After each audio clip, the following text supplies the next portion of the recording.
자, 말 많았던 국회 특수활동비의 개선 방안이 오늘 최종 확정됐습니다.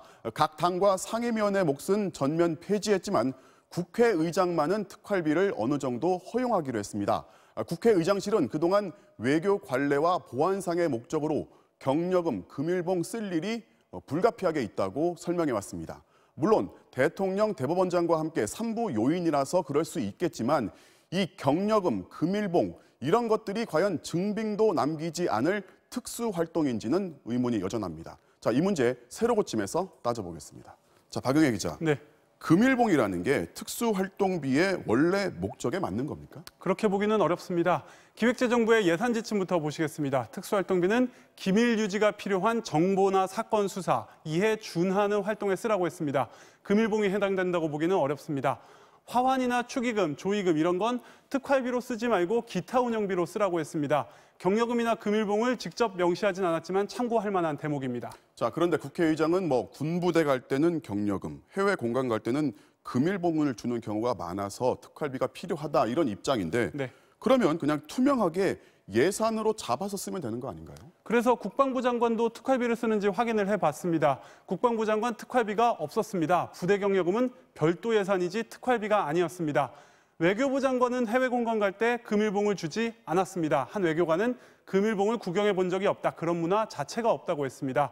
자, 그럼 특활부 지침을 만든 주무부처, 기획재정부 장관은 어땠는지 확인해보니 경력금, 금일봉을 줄 일 자체가 별로 없고 만약 쓴다면 업무 추진비로 쓴다고 했습니다. 역시 특활비가 아니었습니다. 자, 그러면 경력금, 금일봉을 특활비로 쓰는 걸 두고서 예산 전문가들은 뭐라고 합니까? 네, 정부의 예산 담당자한테 물어봤습니다. 예민한 사안이라서 조심스러워하면서 경력금이라 하더라도 기밀성이 필요한지 한번 따져봐야 될 것 같다고 했습니다. 국회 입장과 좀 비슷한데요. 외교나 대북 관계에서는 있을 수 있다는 겁니다.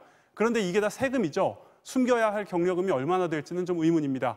국회 예산정책처에도 물어봤습니다. 된다, 안 된다? 딱 잘라서 말하기는 어렵다면서 그 사유로 이에 준하는 이 활동, 이 문구를 지목했습니다.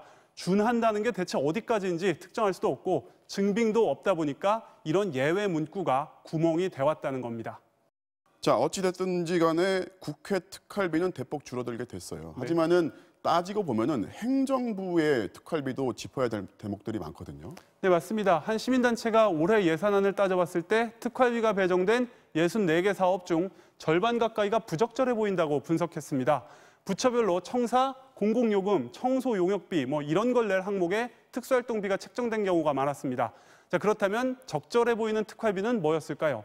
국방부의 군사정보활동, 경찰의 치안보안정보활동, 정보원 관리와 보안이 생명인 공안, 마약 수사비, 자, 예외가 필요한 특수활동인 게 분명해 보입니다.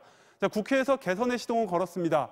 곧 시작될 내년 예산안 심사에서 각 부처의 특활비는 어떨지도 꼭 챙겨보겠습니다. 네, 지금까지 박영회 기자였습니다. 잘 들었습니다.